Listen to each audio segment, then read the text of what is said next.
Pinagkaguluhan, dinagsa, at mainit ang pagtanggap ng mga Cebuanos kay Vice President Sara kahapon sa pagbisita nito sa Richvolt Province ng Cebu. Binisita ng Vice President ang mga biktima ng landslide sa isang landfill sa Binaliw, Cebu. Si VP Sara ay may dugong Cebuana dahil sa kanyang tatay na laking tuburan Cebu.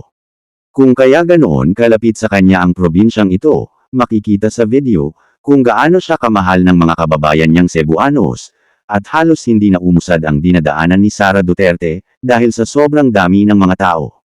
Nakipagkita rin si Sara sa kanyang matalik na kaibigan na si Eb Hugalbot, na isang kilalang Cebuano political commentator na nakabase sa Cebu.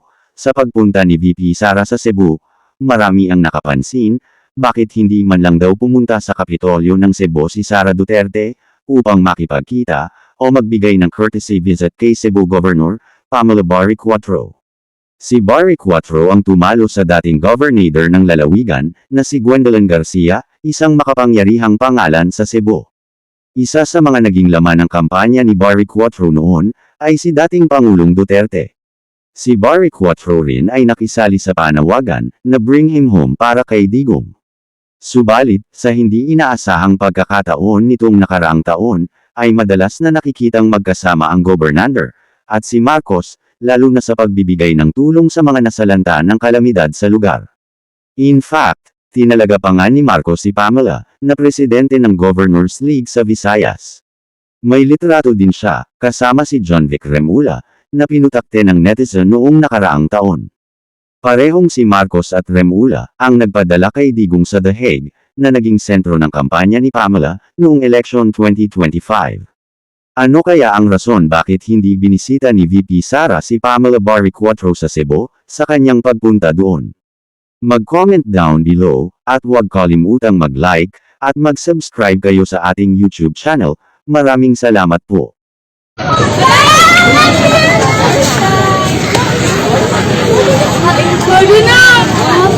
From Netherlands, from Hague up to Turangan. From Palapukan to Diyanan.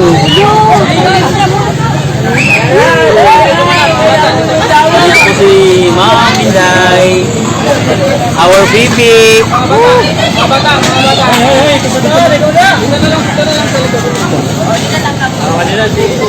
Hello, Ma'am Baby.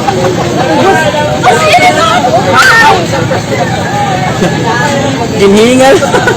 Hindi ka nga panapukan na rin.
Vice President Sara Duterte, Visayas Med.